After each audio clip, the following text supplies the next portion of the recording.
Hindi po pwedeng ang Kristiyano tanga.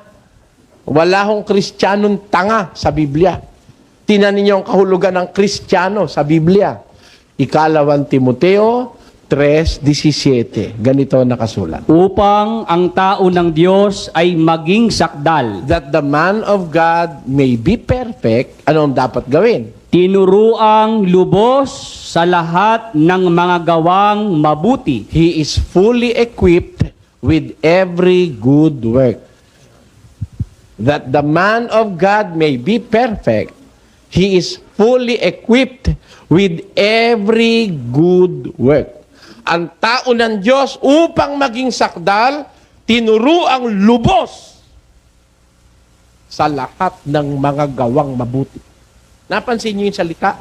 Tinuruang lubos. Pag tinuruang lubos, di nakukuha sa isang araw yun. Nakakailang araw na ho tayo rito. May inanyayahan na ba ako sa inyong tumaas ng kamay at ipapanalangin ko na kayo at kayo born again na? Wala pa. Alam ko hindi pa pwede.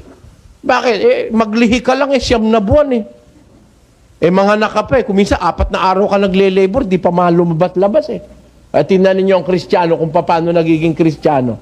Galatia 4. Pakinggan nyo.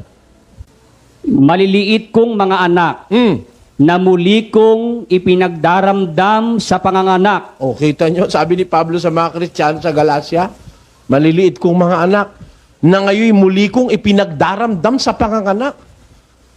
Ba, kailangan makaranas ka muna ng pagdaramdam, ministro, para magkaanak ka ng Kristiyano. Iri naman mga iri, parang umiri lang na, ano yan, ordinaryong pagkain, kinain mo, after 24 hours, iiri mo na. Hindi naman ganun yan.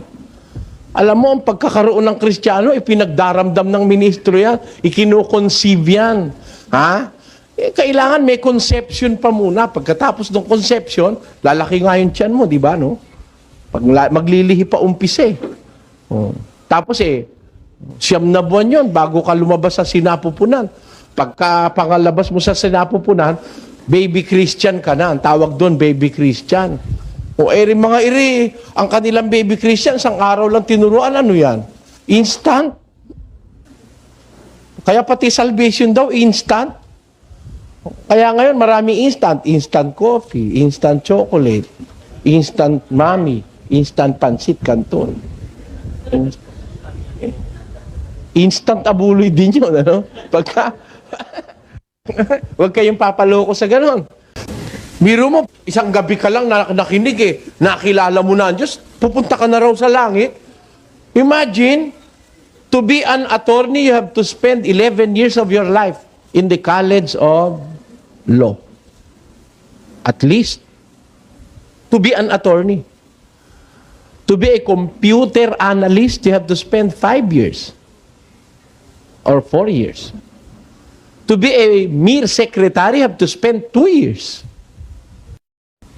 Huwag naman magagalit kung halimbawa sinabi ko mere secretary. Kasi in comparison with other degrees, iba ho ang degree ng abogado kaysa sa secretary, pero you have to spend 2 years. Tapos to be a Christian, isang daldalan lang Christian ka na. Muna, pakikita ko sa inyo. To be a Christian is something that you have to do with utmost desire for knowledge. You have to spend sometimes at least a year to understand fully what is the meaning of being a true Christian.